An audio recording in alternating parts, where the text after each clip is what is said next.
Comment changer la taille, la position de votre doc, comment glisser et organiser votre doc, glisser des applications, des dossiers. C'est ce qu'on va voir tout de suite maintenant dans cette vidéo sur le blog Utips. Alors juste avant de commencer, si vous ne l'avez toujours pas fait, vous pouvez télécharger mon guide du Mac, c'est gratuit. Il y a pas mal d'astuces à l'intérieur qui je pense vous aideront beaucoup. Alors le doc, comment ça marche? Alors vous voyez déjà chez moi il est masqué. Donc vous pouvez appuyer sur Alt, commande D. Donc vous maintenez Alt et commande enfoncée et vous appuyez sur D. Et ça va avoir pour effet de ne plus masquer le doc. Donc ça c'est à vous de voir si vous voulez l'avoir masqué. S'il est masqué, vous descendez votre souris comme ça, hop, et il apparaît tout seul. Moi je trouve ça assez pratique. Alors déjà, ce qu'on peut faire en fait, c'est que vous mettez, vous voyez à droite du doc, il y a une petite barre noire comme ça. Vous mettez votre souris vraiment sur la barre noire, vous cliquez, vous descendez comme ça votre souris et il diminue, la taille diminue. Si au contraire, je maintiens toujours le clic de souris enfoncé et il grossit.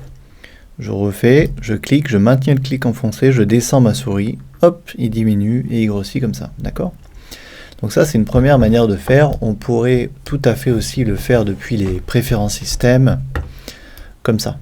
Voilà, c'est un petit peu la même chose, sauf que cette astuce-là va un peu plus vite. Pareil, depuis les préférences système, je peux le mettre à gauche, d'accord, à droite. Donc quand on a beaucoup d'icônes comme ça, c'est vrai que l'agrandissement comme ça, c'est assez pratique, ça permet de bien voir les icônes. Mais vous pouvez aussi le désactiver si ça vous agace. Donc pas de souci. Voilà.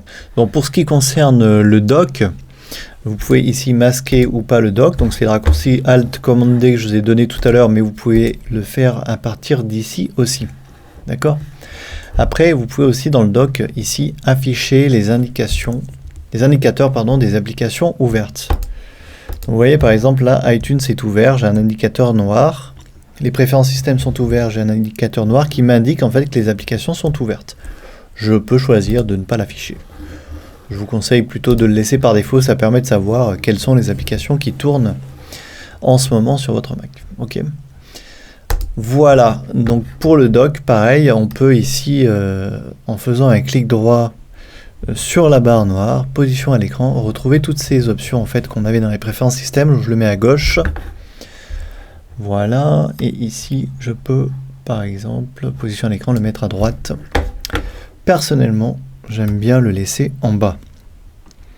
Je vais le remettre en bas, ok. Ensuite, comment glisser des programmes dans le doc, si vous voulez en rajouter, que vous avez beaucoup de programmes, par exemple celui-là, je vais le rajouter, je le prends comme ça et j'ai simplement à le glisser comme ça, voilà. Et après, je maintiens ma souris, comme ça, vous maintenez le clic enfoncé, hop, et vous déplacez l'icône où vous voulez. Vous pouvez vraiment organiser le doc comme vous voulez. Si vous voulez enlever un programme du doc, je prends ma souris, hop, clac, et je l'enlève. C'est vraiment aussi simple que ça.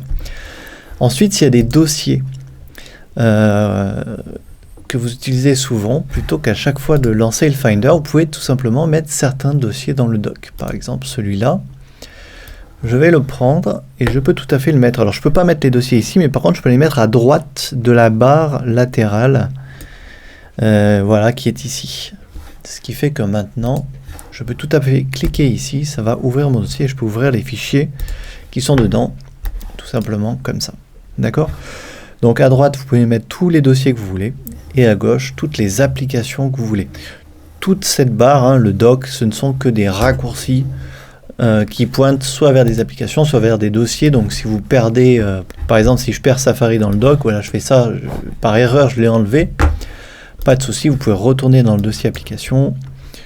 Vous allez aller ici et vous allez remettre Safari dans le doc, tout simplement.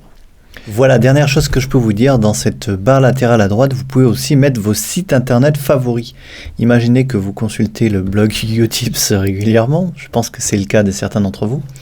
Eh bien, je vais cliquer simplement ici, je prends l'icône qui est là, je vais la glisser. Alors, je ne peux pas la glisser ici, encore une fois, mais à droite de cette barre de séparation noire, vous voyez, je le mets à droite, hop, et j'ai mon raccourci qui est créé dans le doc ici. Est-ce que c'est pas merveilleux ?